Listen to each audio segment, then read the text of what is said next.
मिळाला आहे आणि अंडरग्राऊंडच्या जेवढा पण प्रोजेक्ट आहे 130 करोड रुपयाचा हा प्रोजेक्ट आहे. तर आता आपण बघितलं असेल नागपूरला जे एक मनीष नगरला पण ब्रिज झालेला आहे. सगळ्यांना लक्षात आहे की पावसाळ्यात त्या ब्रिजचे काय हाल असतात. तर जर उद्या चालून त्या अंडरग्राऊंड पार्किंग मध्ये जर पाणी साचला तर त्याची जिम्मेदारी कोण घेणार. त्याच्यानंतर आज तिथली एक्सकॅव्हेशन झालाय. कमीत कमी तो 11,609 स्क्वेअर मीटरचा पूर्ण स्ट्रक्चर आहे.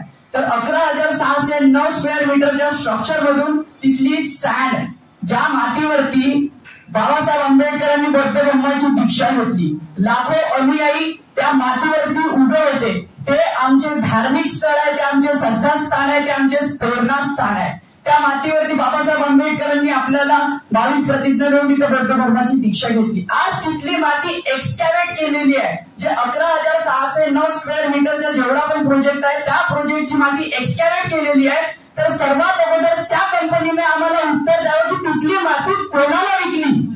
ती माती विकण्याची आहे का, ती माती कोणाला विकली. त्याच्यानंतर त्या ग्राउंडवरती धम्मचक्र परिवर्तन दिनाच्या दिवशी लाखो अनुयायी येत असतात. जर त्या स्ट्रक्चर वरती आता तुम्हाला सध्याची झालेली घटना माहित आहे. आता काही लोक म्हणतात VNITs आणि IITsच्या इंजिनियर्स कडून तिथली डिझाईन स्ट्रक्चर जे सगळं काही प्रोसेस आहे ती डॉक्युमेंटेशनने प्रोसेस केलेली आहे. आपण बघितलं भारतामध्ये कितीतरी ब्रिज पडलेले आहे. आपल्याला सगळ्याला फक्त आपण नागपूरची गोष्ट करू तर आपल्याला सगळ्यांना नागपूरची समस्या माहित आहे की एका दिवसाच्या पावसामध्ये नागपूरच्या एक फ्लोअर बिल्डिंग पर्यंत पाणी स्टोअर होत असतो. त्याच्यानंतर नागपूरच्या मोठ्या मोठ्या स्ट्रक्चर्स मध्ये क्रॅक्स आले आहेत. त्याच्यानंतर आता जो अटल सेतू सारख्या सेतूला सुद्धा जर क्रॅक्स येऊ शकतात तर त्या स्ट्रक्चर वरती जर लाखो लोक उभे होत आहेत, हजारो आमचे अनुयायी उभे होत आहेत आणि जर त्याला क्रॅक्स आले आणि कोलॅप्स झाला तर याची जिम्मेदारी तिथली समिती किंवा NMIDA किंवा YFC प्रोजेक्टची कंपनी आहे हे घेण्यास तयार आहेत का, किंवा महाराष्ट्र शासनाचे मुख्यमंत्री किंवा सामाजिक न्याय विभागाचे मंत्री हे घेण्यास तयार आहेत का. सर्वात अगोदर मुद्दा हा तिथे वॉटर स्टोअर झालं तर त्याची जिम्मेदारी कोण घेणार. आणि दुसरा मुद्दा त्याच्यातली निघलेली माती कुठे आहे. आज आम्ही कोणत्या मंदिराची माती काढून घेऊन विकू शकतो का ती, तर तिथली निघलेली माती कुठे आहे. कारण सर्वात अगोदर ते आमच्यासाठी धार्मिकतेचा पण सुद्धा ते आमच्यावर प्रश्न आहे. तिथं बाबासाहेब आंबेडकरांनी त्या जमिनीवरती उभे राहून बौद्ध धर्माची दीक्षा घेतली आहे. तर माझी सर्वांना हीच विनंती आहे, आम्ही नागपूरच्या मित्र मंडळकडून आहोत, आमची आपल्याला आणि त्याच्यानंतर आता तुम्हाला माहित आहे की आपल्याला कन्व्हेन्शनल सेंटर बनलं, तिथली पण पार्किंग कन्व्हेन्शनल सेंटरचे सुद्धा मेंटेनन्स प्रॉपरली होत नाही.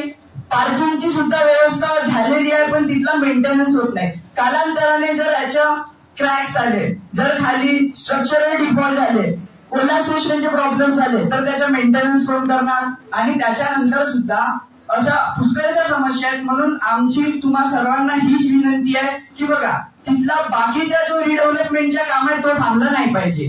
कारण आपण जर त्याच्यावरती जर आंदोलन खूप सारे जर जास्तीत जास्त संख्येत आंदोलन काढणे खूप आवश्यक आहे. पण आपल्याला त्या सगळ्या आंदोलनाची अगोदर आपल्या नागपूरला जेवढाही समस्त आंबेडकराईट मुवमेंट आहेत, आंबेडकराईट चळवळीसाठी कार्यरत जेवढे पण शिकला असो किंवा अनपढ असो, तो भावनात्मक असो किंवा त्याचा दृष्टिकोन मोठा असो, अशा प्रत्येक व्यक्तीला आपण संघटित येऊन एक आपल्याला अगोदर आंदोलनाची प्लॅनिंग करावी लागेल की फक्त ते पार्किंगच्या एरिया सोडून बाकी जेवढा पण इम्प्रुव्हमेंट तिथला चालू आहे तो सतत चालू असला पाहिजे. पार्किंगचा प्रश्न आहे तर त्याच्यावरती NMIDA NIT सोबत चर्चा करून आपण आणि सर्वांनी प्रयत्न हाच केला पाहिजे की तिथं पार्किंग नाही झाली पाहिजे.